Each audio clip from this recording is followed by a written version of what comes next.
Hi everyone. Hi Alex. My name is Giselle. I represent here UNIAFRICA, which is the Union for the Fostering of Italian and African Relations in the business field.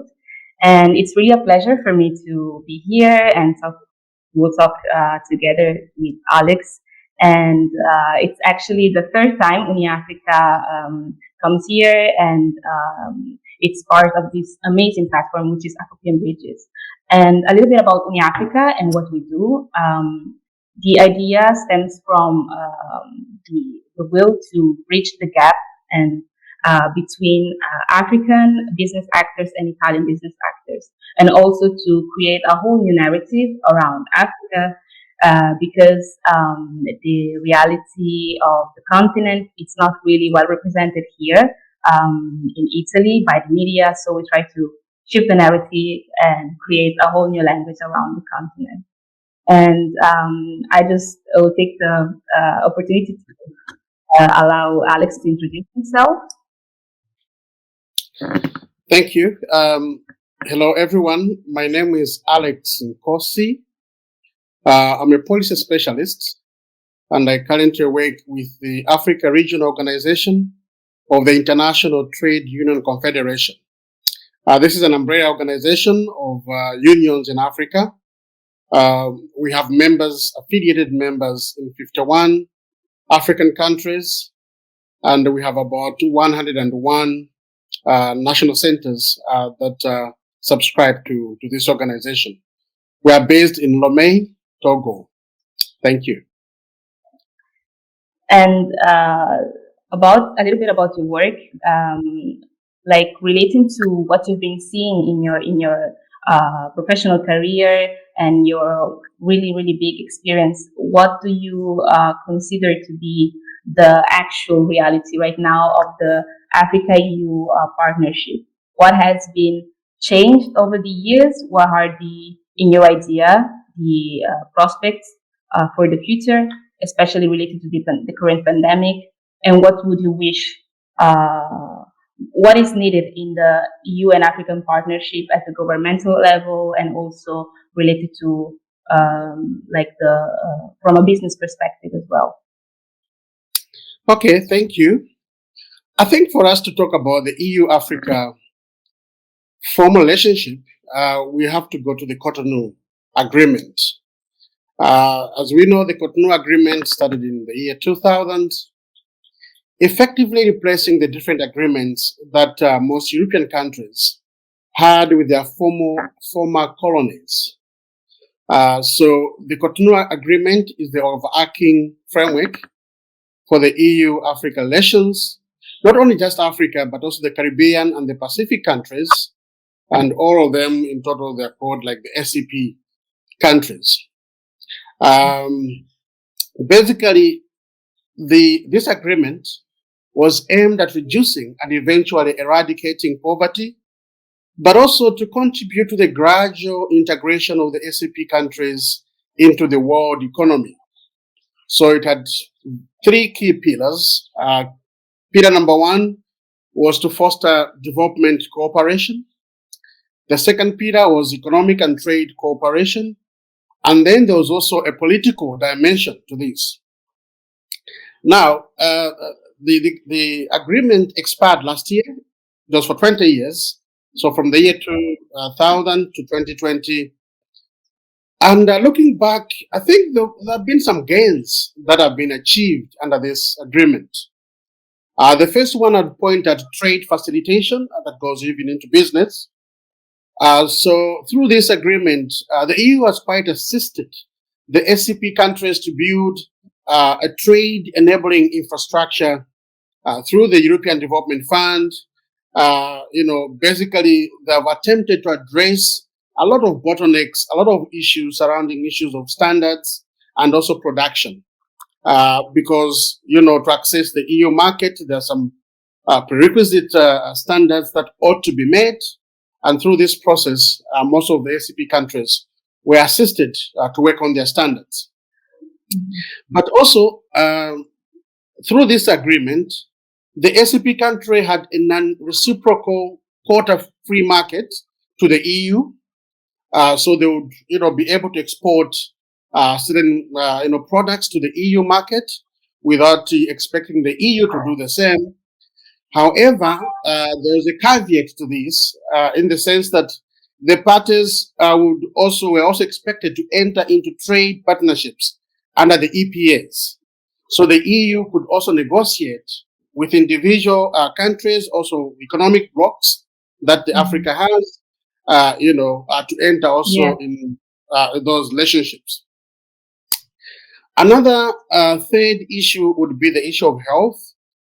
I think under the Cotonou Agreement, the EU has supported a lot of SCP countries to build their health infrastructure by, first of all, supporting even the training of the professionals in the field of health, and also providing the actual infrastructure equipment so that, they strengthen the health systems in the SCP countries. The fourth issue that also comes to my mind is the issue of migration. You would recall that for the past couple of years, we've had a lot of issues regarding migration, especially Africans going to European countries through the Mediterranean Sea. And we have also all witnessed the tragic, narrative of how many people have been lost through this attempt to go to Europe. So through the Tripoli Declaration, the EU and Africa committed on measures to control this Mediterranean migration. That also could be flagged as one of the gains, at least of that conversation. Of course, it still remains a very contentious issue, but at least the issue has been on the table and it has been discussed. And finally, I would point out the, under the STARBEX, which is the acronym of the European Commission, compensatory finance scheme to stabilize the export earnings of the SCP countries. This was first introduced, I think, during the Lomé Convention in 1975 with the purpose of remedying the harmful effects of the instability in the export revenue from the agricultural produce that most of the African countries have been, exporting to Europe. So these could be some of the, wins, some of the gains, but also there have been quite a number of challenges under this Cotonou Agreement. First of all, when you look at all these gains, maybe you'd have an impression that the EU has been really trying to help Africa, but also there's another side of the coin where we can say that the EU was not really doing this for charity. Under the STARBEX, they were actually trying to source raw materials that they would want also, to power their industries, to produce a lot of commodities whose raw resources maybe can only be sourced from the SCP, and in this context, the African economy.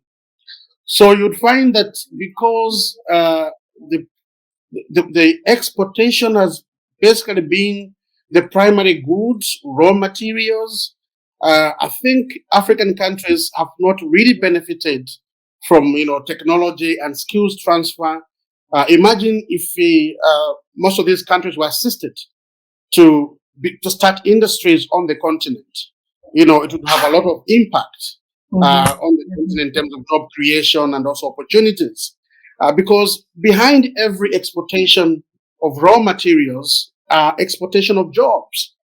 If we can do the value addition of those raw materials on the continent, obviously we're going to create a lot of opportunities and a lot of decent jobs for our people.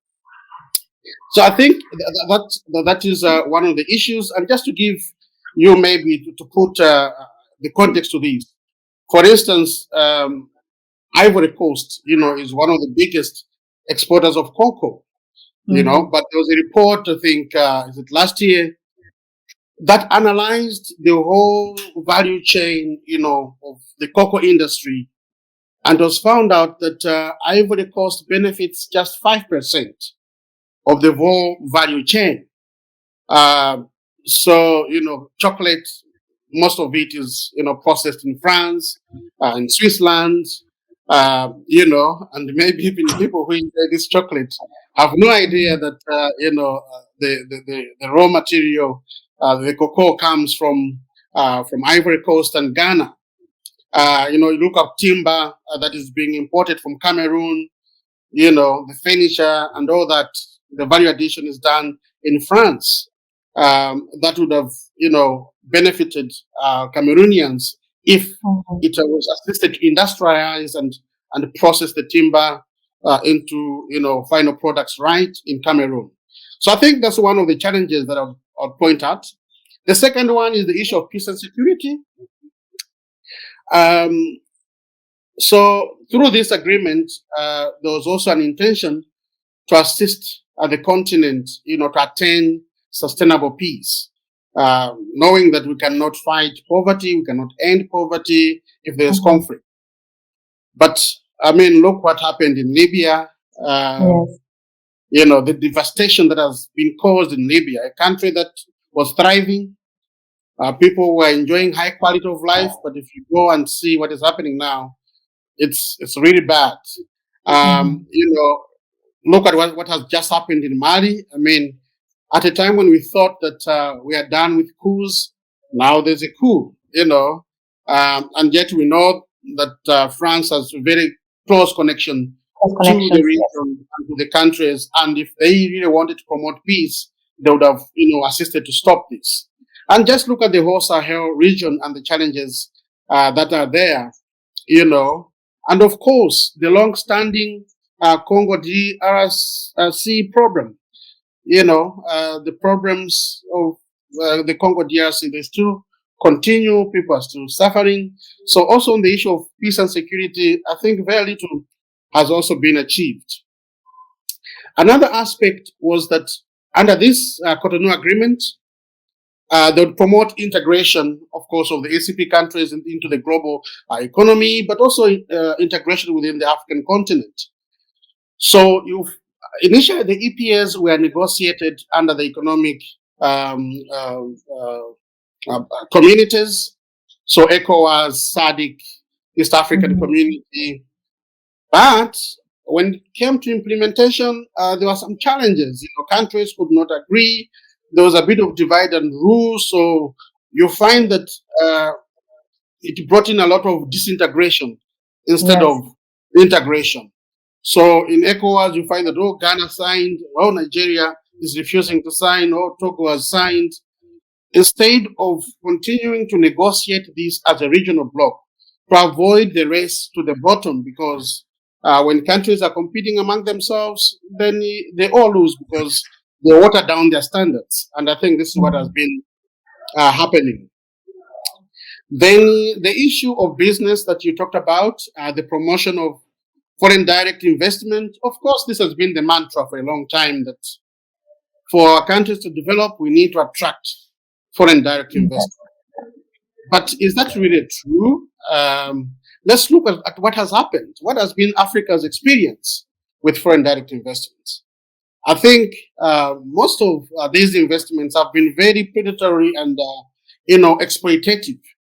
If you look at the conditions of workers, very deplorable, and most of them even don't meet the minimum wage requirements, So I think when we discuss the FDIs, we also have to talk about how can we strengthen, the labor conditions, the labor laws in the countries.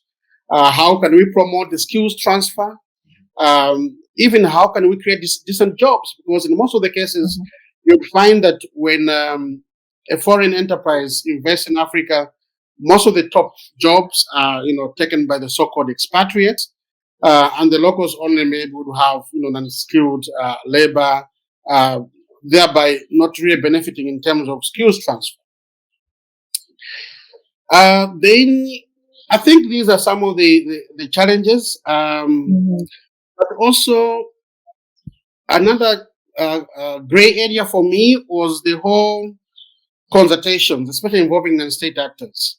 You'd recall that when the consultations were taking place, they were kind of done in clandestine. non-state actors, trade unions, the civil society organizations were not really involved. And yet these are the agreements that impact us as a people. So therefore, no one should be left behind during this negotiation. Now the negotiation for the post-Cotonou, still more also information is very difficult to access. And I hope the space will be opened to be more inclusive in the context of Agenda 2030, the Sustainable Development Goals, whose mantra is let's not leave anyone behind. So let the people also be involved in this. Let me stop there on that question. Yes, no, you gave a really broad panorama, and I have also some further actions for you. But I was thinking when you were saying, when you were tackling all of the different aspects that the Cotonou Agreement addressed, like last year, 1 year ago exactly, was published the new EU strategy towards Africa.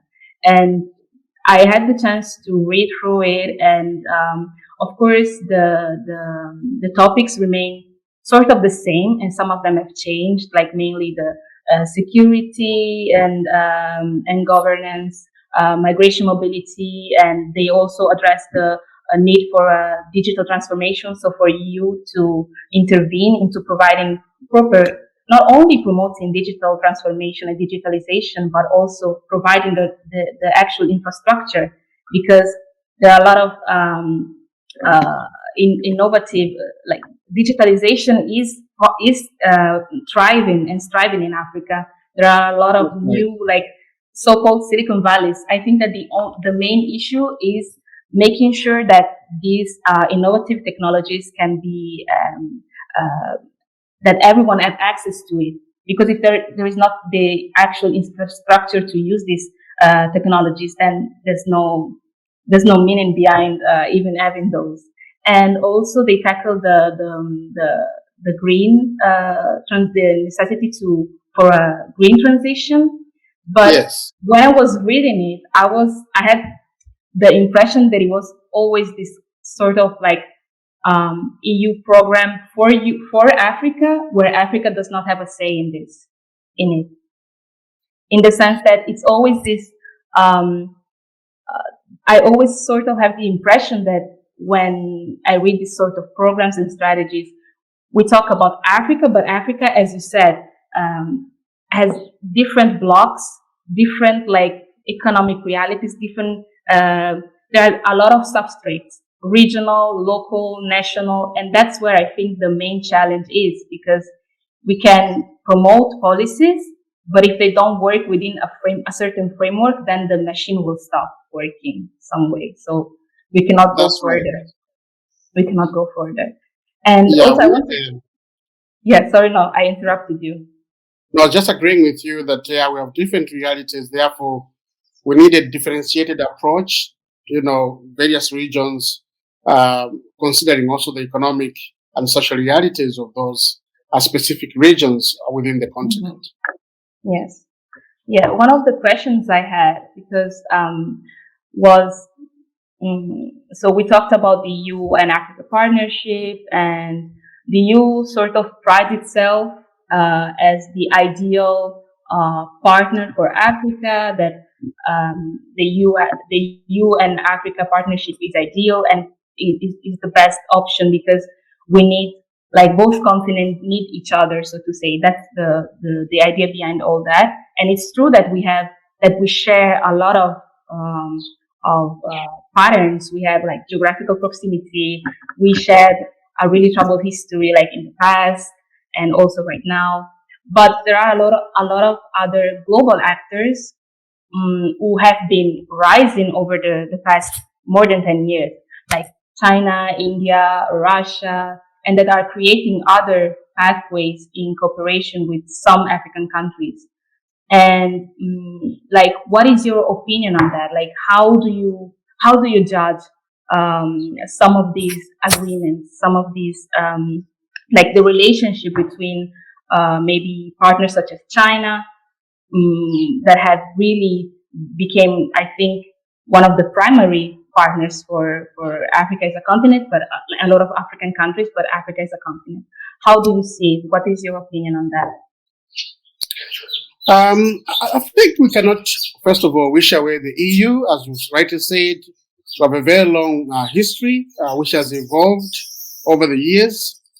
If you ask me about the current partnership, if it's the best, I would say no. I think it can get better. That's why when we were negotiating for the post-Cotonou agreement, I think the playing field has to be leveled. I think we have to sit on the table as equal partners. Definitely. We attempt as much as possible to be equal partners to avoid being idealistic. Um, I think the primary thing for me is really to allow Africa her own space to determine her own agenda. Obviously, the EU is far much advanced. As Africa, we are struggling with a lot of basic things. So our priorities most of the times, I think, are different. So sometimes, they would throw things at us, which might not necessarily be a priority, so to speak. So to be given that policy space where the African continent can determine its priorities, for instance, the structural transformation of our economy, the issue of industrialization, which is based on the abundance of natural resources, the resource-based industrialization. I think those are the issues that Africa requires, needs, because it's only through that we can sort a lot of issues, even issues of migration.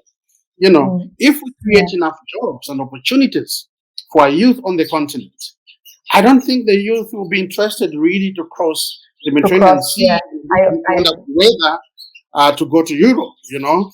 So, yeah, and in the context of the upcoming players, the BRICS, you've talked already of China. I think this is a welcome news to Africa. It breaks the monotony. At least we have a lot of choices, but also it depends on how we as Africa are going to position ourselves. Have we learned lessons from our relationship with EU? Have we learned lessons from the mistakes of the past, which can help us, to reposition and to find better ways of engaging these oncoming new partners like China, for instance? Of course, people are excited with China, but when you look closely also on Chinese investments, you'll find that there are also some discontents there. I mean, why should an investor come to Malawi to build a stadium, for instance, and bring the workforce from China?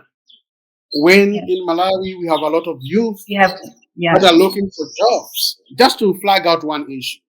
And there is also the issue of human rights, which also for me are quite important to be upheld.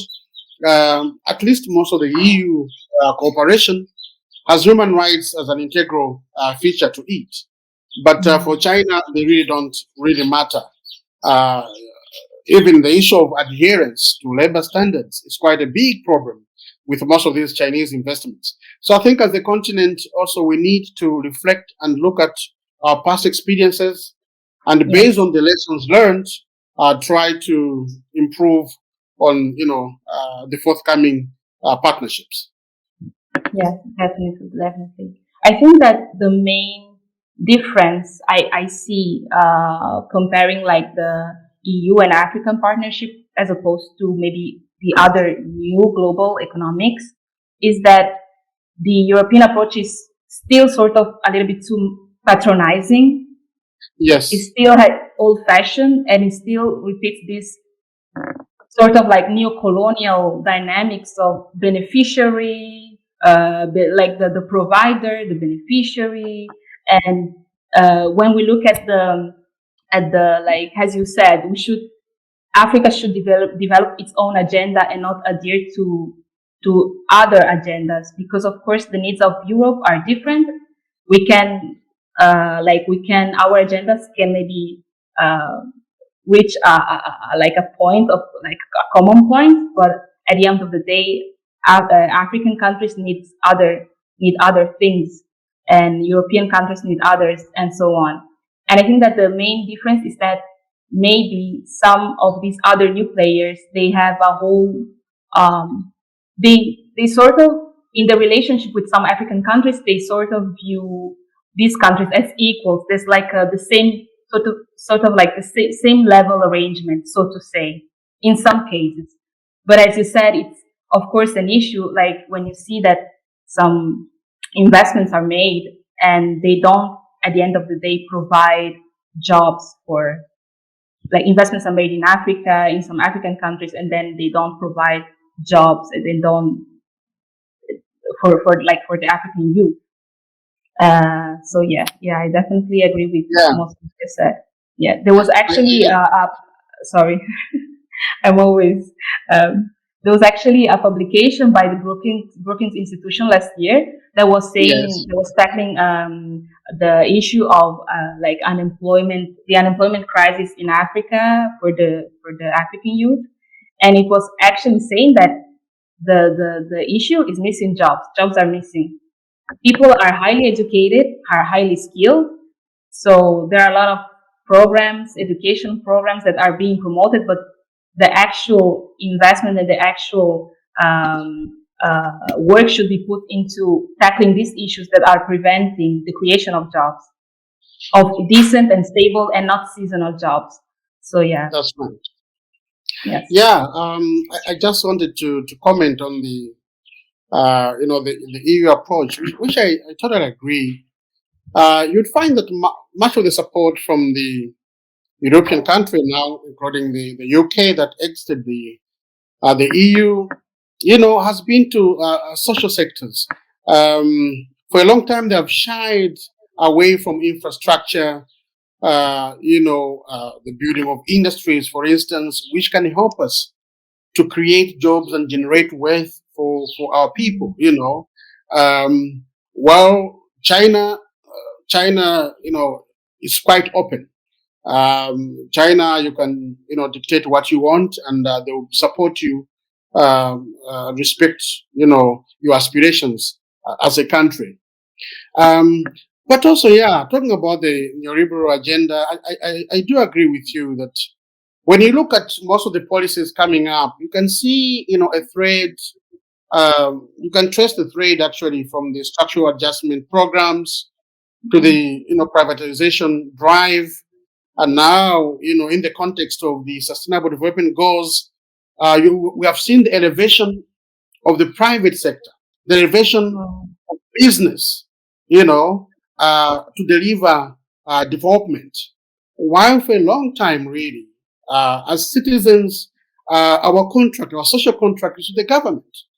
So it's the duty of the government really to provide services. The private sector business can assist, but the government cannot relegate their duty to business, because we Yes. know that business interest is to make profit. So most of the instruments that are being promoted by the EU, the development financing instruments, blended finance, the public-private partnerships, have also a lot of issues. We have had cases, in various countries where PPP projects, which were meant to deliver social services, have ended up, making it very difficult um, for people to access those services. For instance, I think is it in Lesotho, or it must be in Lesotho, where they built, you know, uh, a health facility which ended up being very expensive, that the citizens could not pay the user fees. So some of these tools are quite good when you're investing, in infrastructure like roads, for instance. Maybe you want a power generation plant somewhere. But in issues of social services, electricity, water supply, these companies that invest would like to recoup their money as quickly as possible and make profits. So it's the end user, it's the citizen at the end of the day who loses, who ends up paying a lot, which is Mhm. really counterproductive, because all we are aiming is to improve the life of the Yeah. poor people. They might be able to access these services. So indeed, I have a lot of problems with some of the policies.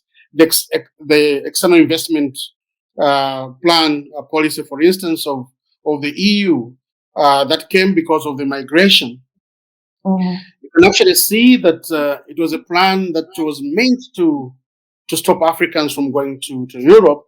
And its approach was just to cherry pick the countries where they think most of these migrants come from. So Senegal, for instance, Mali, Mali, Burkina Tanzania. Faso, Nigeria. Uh, Yes, what about the rest of Africa? What yes, would stop the youth from other parts of Africa from also going to Europe? So instead of being holistic in approach, sometimes they've been quite narrow and also very reactionary, so to yes. speak. Yeah, I would say it's like an emergency approach, which is Exactly. ineffective. Yeah, it doesn't really ensure long term benefits.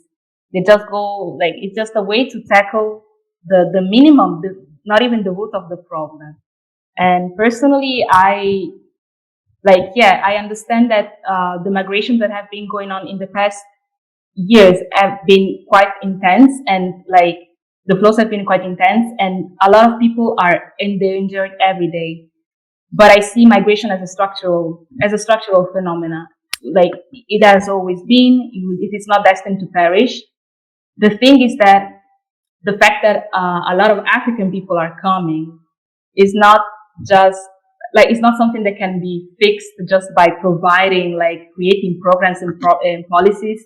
As you said, there needs to be like a structural change because a lot of people are fleeing because, of course, because of they fear for their security, but also because they need to provide for themselves, and it's That's like right.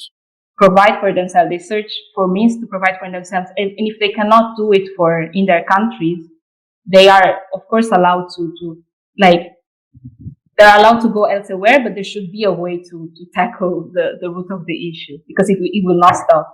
Also, I don't really like before you were saying that under the Cotonou Agreement there has been some progress made in terms of migration mobility, but I also think that I also personally believe that this is one of the main topics where Europe kind of shies away, Yes. and it's really fragmented in its approach. Like they it's always even in the last paper of the youth strategy towards Africa, migration mobility was mentioned, but it wasn't mentioned the fact that um, the camps provided in Europe for refugees they don't respect the minimum requirements of hygiene of so to say like the minimum requirements for someone to live comfortable. They don't tackle the fact that we should, what Europe should do is to open safer channels towards Yes. Europe, safer channels, create a safer framework because it can be done. It can be done, but it's really one of the main topics where like Europe cannot act as a whole and tends to shy away and really act uh, uh, like no, there's a lack of will maybe to really provide long-term solutions and maybe take a longer time, but really like go to the roots of the problems and really take step by step. So it's just like emergency approach all the time. That's right. Yes. And in terms of what are the like prospects of um, the business reality and like the business reality in Africa, also to say what are the main challenges that will arise after COVID in Africa into ensuring uh, um, proper jobs? Like, what do you think should be done after COVID, so to say, if there will ever be a post-COVID era, to provide safer and actual durable jobs for the African population? Yeah. I think in the context of the EU and Africa relationship, um, before I come to the actual question, I think now really the big issue, the elephant in the room, is access to the vaccine. access to vaccine for all. The EU, as our partner, ought to show some commitment by supporting Africa's WTO stand, so that we should be granted some access, to patents and technology to manufacture these vaccines. Let countries in Africa that have got the capacity to manufacture vaccines do so that people can access the vaccines at a cheaper price. It should be a vaccine for all. Let it be accessible for everyone, because really it's foolhardy to think that we can isolate, exclude a huge population continent like Africa for a virus that knows no barriers, that knows no boundaries. I mean, it's self-defeating. So I think for me, that's the first priority, that let's recover from this pandemic together, so that it doesn't, we don't have inequalities being perpetuated, but also issues to come up because of lack of access to the vaccine. Because already, in Europe, they're already talking about starting the COVID-19 passport for someone to visit certain countries. So what would happen for an African citizen that would like to go to Europe for business? It's another limitation. Yes. So already it will be creating some unnecessary problems, in terms of relationship. The second thing, I think, is really the rethinking of the EPAs. Let the EPAs support, as I say, the Africa agenda. And our agenda is very clear: structural transformation of our economy and the resource-based industrialization, so that we, can begin, Cote d'Ivoire can begin to process cocoa into chocolate and export that. Malawi can, add value to tea. I'll tell you a story that when I was doing my master's program in Dublin, in Ireland, my friends always used to say, "Oh no, I love Irish tea. Let's go for tea," So one day I was like, "Guys, I've been here for 2 years and I've basically visited the whole of Ireland. I've never seen any tea plantations. So where is this Irish tea coming from?" So there are countries that have actually built an industry on commodities that are imported from Africa. And the sad thing is, they would call it British tea, Irish tea, or whatever you call it. And there are young people who don't even know that this tea comes from Africa, this tea comes from Malawi. So there's no recognition at all of our contribution to the world in terms of sharing of our, resources. Then another issue before I come to the issue of business is the principle of non-intervention. You see, this is 2001, but look at the French Africa. Until now, they really don't have much of fiscal and monetary policy autonomy. In fact, the French-speaking countries still use the franc. For me, this is really a shame that after so many years of independence, most of these countries don't have even currency autonomy. So I think those are issues that are very troubling. And what is happening now in Senegal? Coming up and saying enough is enough. So the young people know all these issues. Let's address these issues. Let's end this predatory, mentality. I mean, you have exploited enough from the continent. Also allow the African continent to breathe and develop themselves. Then another issue linked to the foreign direct investments is also the issue of illicit financial flows. The illicit financial flows are quite a huge problem on the continent. They're a huge drain of Africa's resources.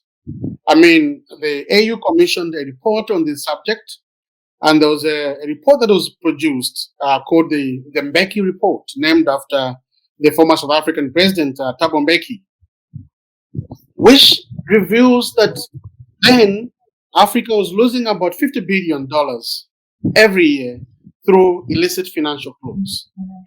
Now, if you consider what Africa receives annually, it far much pales to this amount.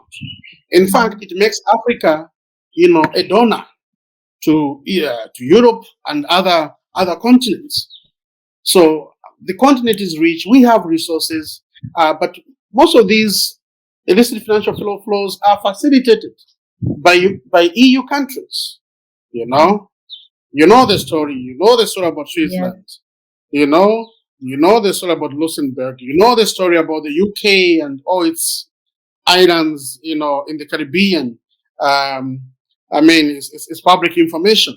So for me, these are structural issues which we need to deal with if at all we are going to deal with poverty and eradicate poverty in the context of Agenda 2030. So in terms of business, I would like also to reflect on that in the context of the pandemic, the COVID-19. I think the COVID-19, as we all know, pandemic has mutated. It's not only a public health issue, but now it's also, it has degenerated into some socioeconomic problem, especially on the continent, because when the pandemic hit, already the continent, in terms of our public health, our health systems, they were already near collapse. So we were not even prepared to handle this. Look at the devastation that's caused in Europe and America, where they have the best health systems. And to compare that to Africa, where our health systems have been near collapse, we are totally taken unaware. But what it has done really is, apart from the challenges that we already had of unemployment and underemployment, now it has totally obliterated most of the jobs. A lot of millions of jobs. I think I was reading the ILO report the other day that so far about 60 million jobs have been lost on the continent due to the pandemic. And those jobs are actually formal jobs. But if you think of the fact that Africa is generally an informal economy, most of the economies have a percentage of 80, an average of 80% informal. And that's where the bulk of our people get employed, especially women, working in the informal economy. These have also been greatly impacted, apart from losing their jobs and their income, also their livelihood, because most of these people, they're not salaried. For them, some of them, they earn on a day-to-day basis. They have to work, to fend for themselves for that day.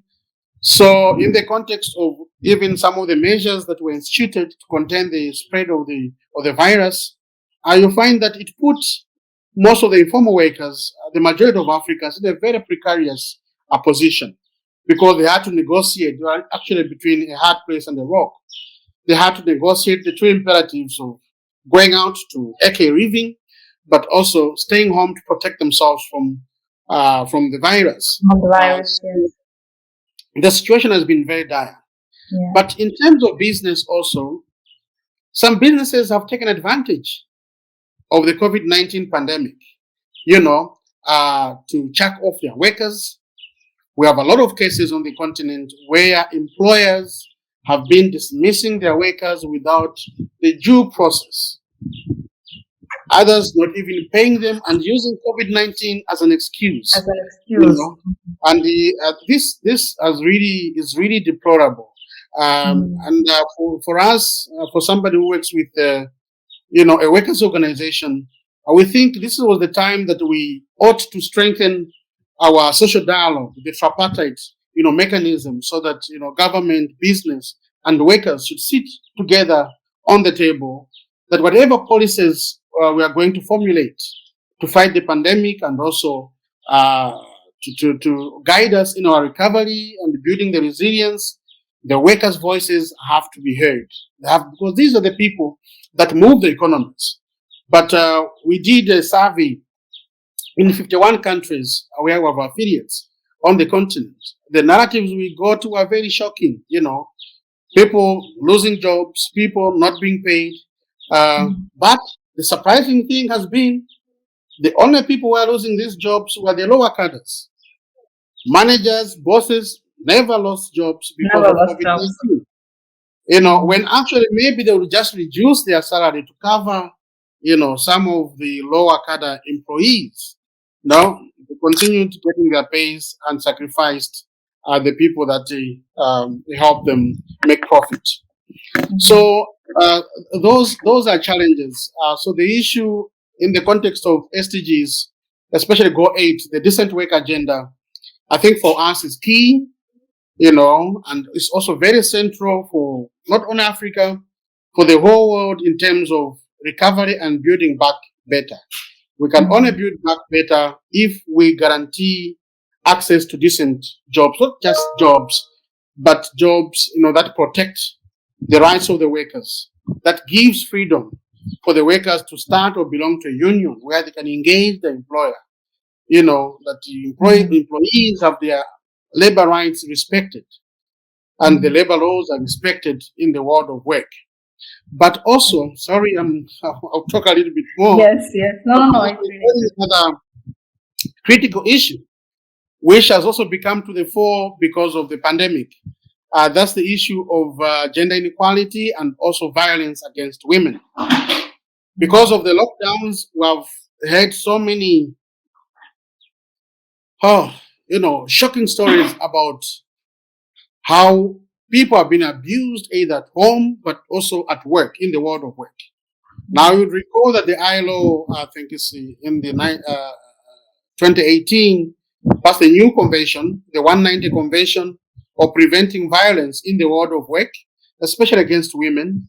I think as we build back better, we'll also urge most of the countries to ratify this convention so that women are protected in the world of work, that employers don't take advantage of women because of these difficult, financial situation we find ourselves because of COVID-19, to abuse women in the world of work. So I think the Convention 190 is very critical for countries as we attempt to build resilient and also build back better from the pandemic.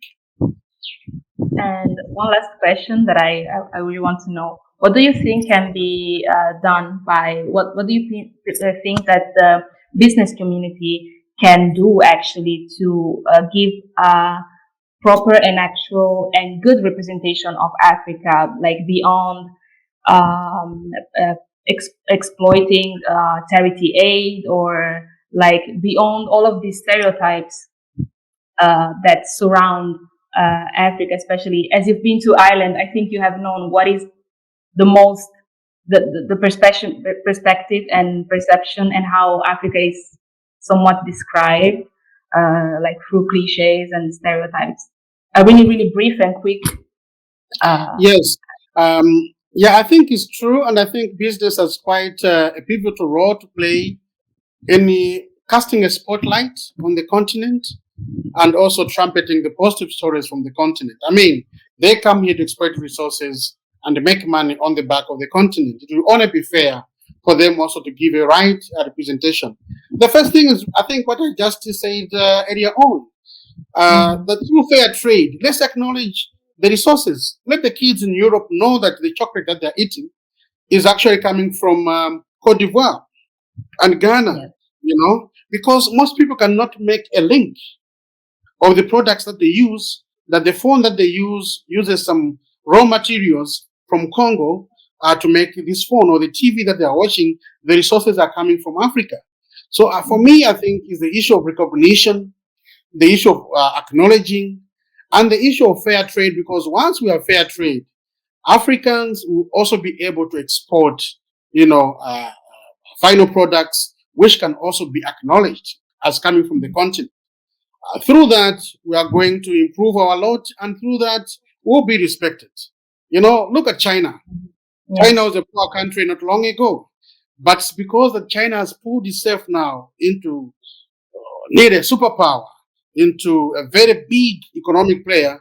Now Chinese people are looked at differently. Chinese people are respected, and the same should happen with the African continent. And it's only through trade, it's only through business that we can improve our lot and earn the respect that we deserve.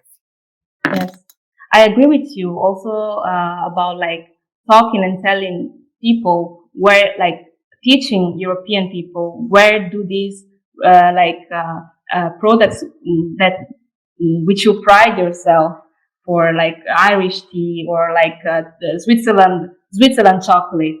They should they should know where it comes from, and also like having grown up here in Italy and in Europe. What I think that should be done is to change the narrative, really, the language around Africa through education, That's like right. school, in the academia, because it's really like rarely discussed.